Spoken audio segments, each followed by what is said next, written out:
नमस्कार बंधुरा केमन आছেন প্রবাসী বাঙালির চ্যানেলে নতুন একটা ব্লগে সকলকে স্বাগতম। কাল মকর সংক্রান্তি গেছে, সকলকে প্রথমেই জানাই মকর সংক্রান্তি অনেক অনেক শুভেচ্ছা। কাল পৌষ সংক্রান্তি গেছে, সবাই পিঠে তো খেয়েছেন, কিন্তু মেলায় কি ঘুরেছেন? চলুন আজ একটু আপনাদের মেলায় ঘোরাই।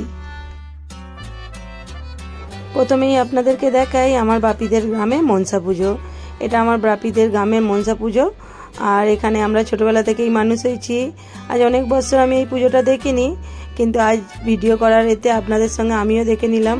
শ্বশুরমশাই যখন মারা গিয়েছিলেন তখন গিয়েছিলাম, কিন্তু তখন অসুখ ছিল, যেতে পারিনি। তারপরের বছর যখন কালা ওষুধ ছিল তখন গিয়েছিলাম, এই পুজোটা দেখেছিলাম, তারপর আজ আবার দেখলাম। আর এখানে দেখুন 5 মুখো সাপ আছে, তার সঙ্গে মনসা গাছ আছে, আর এখানটায় পুজো হয়। আমার বাপিদের গ্রামে 3 জায়গায় এই পুজোটা হয়। আজকের দিনে मतलब मकर संक्रांतिर दिने এই পুজোটা হয়। এখানে মকর পুজো হয়, তার সঙ্গেই মনসা পুজো হয়। এই ঠাকুরটা মেন রোডের ওপর আর প্রচুর জাগ্রত। সেই হিসাবে না সকালবেলা যখন বাস যায় প্রথমে এখানে প্রণামী দেয়, তারপর ওখান থেকে পাস হয়। আর শুধু বাস নয়, অনেক বড় বড় গাড়িরাও এখানে প্রণামী দিয়ে তারপর ওখান থেকে যায়। ওটা তো মেন রোডের ওপর, আমাদের বাড়ি থেকে 4-5 মিনিট টাইম লাগে আসতে। আর আমাদের বাড়ির সামনে আরও একটা জাম গাছ আছে, সেখানেও মনসা ঠাকুর আছে বলা হয়, আর সেখানেও পুজোটা হয়। সেখানে দুপুরেই হয়ে গেছে, সেখানের ভিডিওটা আমার ভাইজি আর করে দেয়নি। এটা আমার জেঠুর নাতনি, আমার ভাইজি আমাকে ভিডিওগুলো করে পাঠিয়েছে। আর ওরা এখানে আমার বোন, ভাইজি, বৌদিরা, আমার ভাইপো ভাইজি সবাই এসেছে ঠাকুর দেখতে। আর এই যে একটা দূরে দেখা যাচ্ছে, এটাও একটা মনসা ঠাকুর। এটা আমাদের গ্রাম আর জয়নগরের গ্রাম বলে একটা আছে, দুটো গ্রামের বর্ডারে এই পুজোটা হয়। আর এই পুজোটা জয়নগরের গ্রামের লোকেরাই করায়। এখানেও দেখুন একটা মনসা ঠাকুর আছে। শুধু মনসা ঠাকুর পূজা হয় না, তার সঙ্গে এখানে দুখানা পাঁঠা বলিও হয়। এখন কটা হয় আমার ঠিক জানা নেই, আমরা যখন ছোট থেকে দেখে আসছি এখানে 2টো পাঁঠা বলি হতো। আপনাদেরকে তো মনসা ঠাকুরের দর্শন করালাম, সবাই একবার বলে ফেলুন জয় মা মনসার জয়। আর এখানে আরও একটা আমার ছোটবেলার স্মৃতি দেখাবো। এই যে দেখুন, এটা 2তলা দেখা যাচ্ছে, এটা হলো আমার প্রাইমারি স্কুল। মানে এই স্কুলেই আমি ছোটবেলায় পড়াশোনা করেছি। 3 পর্যন্ত ছোটবেলায় এই স্কুলে পড়াশোনা করেছিলাম। তারপর মামার বাড়িতে 2 বছর মতো ছিলাম, মানে মামার বাড়িটা ভালো লাগতো বলে সেখানে চলে গিয়েছিলাম। এটা আমাদের স্কুল, আর এই যে বল খেলার মাঠ, আর ওই যে পাড়াটা দেখা যাচ্ছে ওই ভিতর দিকটাই আমাদের বাড়ি।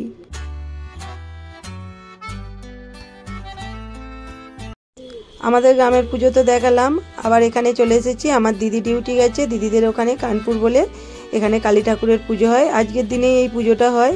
এই ঠাকুরটাও প্রচুর জাগ্রত, আর এখানে পুজোও হচ্ছে, তার সঙ্গে আপনাদেরকে মেলাটাও ঘুরিয়ে দেখাবো।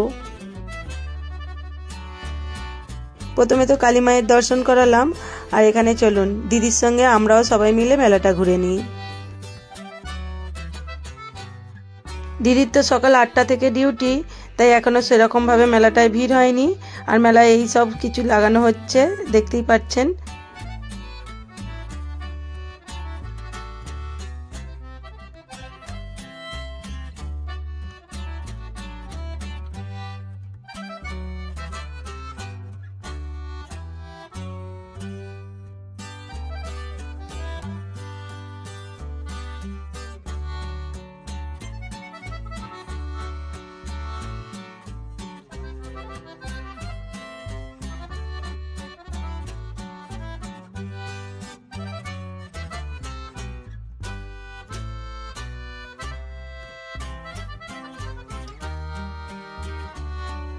মেলায় তো ঘুরলাম, কেমন লাগলো আপনাদের মেলা ঘুরতে? আমার তো খুব ভালো লাগছে। চলুন আরও কিছু দেখার আছে। আর এই যে ছোট ছোট খিলনাগুলো, এগুলো দেখে কার কার ছোটোবেলার কথা মনে পড়ছে? আমার তো মনে পড়ছে মেলায় গেলেই ছোটোবেলায় এরকম কিনে নিয়ে আসতাম, আবার আগুন জ্বেলে ভাত রান্না করতাম, খেলামবাটি খেলতাম। আমাদের সময় তো অত প্লাস্টিকের জিনিস ছিল না, এরকম মাটিরই খিলনা কিনে নিয়ে এসে আমরা খেলতাম, উনুন বানাতাম।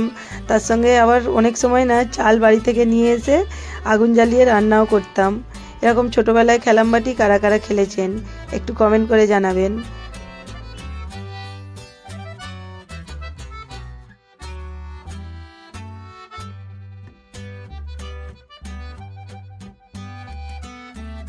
মেলাটা তো অনেকটা বড়। চলুন আমি তো ফার্স্ট করে দিয়েছি ভিডিওটা, আমার দিদির সঙ্গে আমরাও মেলাটা পুরোটা ঘুরে নিই।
এই মেলাটা তো ঘুরলাম, চলুন আরও একটা মেলা দেখাবো।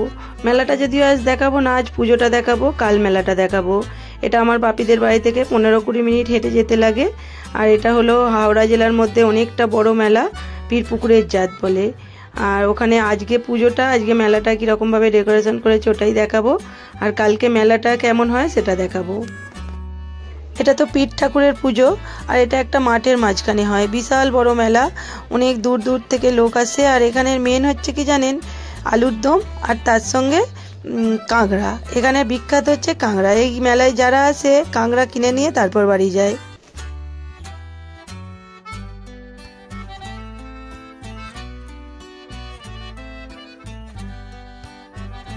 এই মেলাটা যে হয় না, যেখানে আলু চাষ হয়েছে, আলু খুলে তার মধ্যে মেলাটা হয়। আর ওই আলু দিয়েই নতুন আলুর দম হয়, ওটাও তো এখানে বিখ্যাত বললাম। আর এখানে যে আলু জমি, সব আলু তো খোলা হয়ে যায় না, কিছু কিছু জমির আলু খুলতে বাকি থাকে, সেগুলোও কিন্তু অনেকটা নষ্ট হয়ে যায়। কারণ এখানে বললাম না, অনেক লোক হয়, অনেক ভিড় হয়, মতলব অনেকটা ভিড় হয়। কাল আমি এই মেলায় আপনাদের দেখাবো কতটা ভিড় হয়। ছোটোবেলায় তো মায়েদের সঙ্গে এই মেলায় এসেছি, কিন্তু একটু যখন বড় হয়ে গেছি তখন আর আসতাম না, মানে আসতাম না বলা ভুল, আসতে দিত না। আর দিদির বিয়ে হওয়ার পর একবারই এসেছিলাম, কারণ এখানে এতটাই ভিড় হয়, ধাক্কা ধুক্কিটা অনেকটা হয়, হারিয়ে যাওয়ার ভয়ে। আর বড়োবেলায় কি বুঝতেই পাচ্ছেন, মেয়ে ছেলে এত ভিড়ের মধ্যেখানে যেতে হবে না, সেই হিসাবে বড়োবেলায় আমরা আসতে পারিনি। আর অনেক বছর মেলাটা দেখিনি, বিয়ের পর তো দেখাই হয়নি এই মেলাটা। কত সুন্দর সাজিয়েছে দেখুন পীর ঠাকুরের মন্দিরটা, কি অপূর্ব সুন্দর লাগছে না? সবাই একবার পীর ঠাকুরের দর্শন করে নিন আর বলুন জয় বাবা পীর ঠাকুরের জয়। আর এখানের পুজোটা তো আমি বললাম হাওড়া জেলার মধ্যে 1 নম্বর, শুনেছি ওটা। এটা তো মাঘ মাসের পয়লা মেলাটা হয়। এটা মেলাটার নাম পীরপুকুরের জাত। যারা হাওড়া জেলা বা হুগলি এই মেলার পাশাপাশি যারা থাকেন তারা হয়তো এই মেলার নাম শুনেছেন, পীরপুকুরের জাত।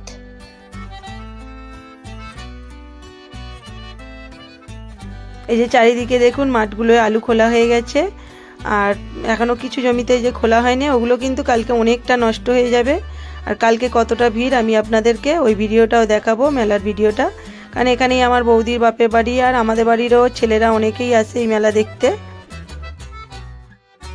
পীর ঠাকুরের মন্দির তো দেখালাম, তার সঙ্গে আরও জিনিস দেখাবো, চলুন। এটা একটা নতুনত্ব জিনিস, সবারই হয়তো ভালো লাগবে।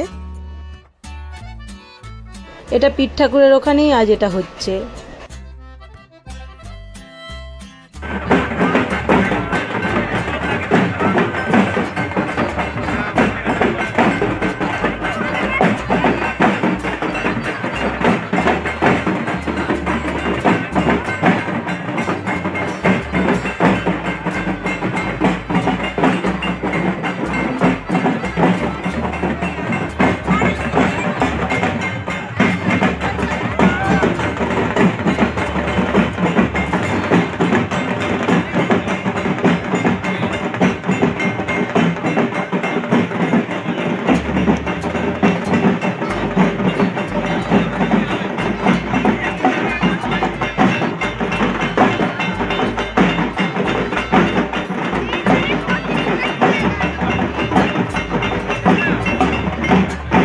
ঢাক বাজাচ্ছে, এটা তো আমার কাছে একটু নতুনত্বই, কারণ আমি সামনে থেকে কোনোদিন দেখিনি।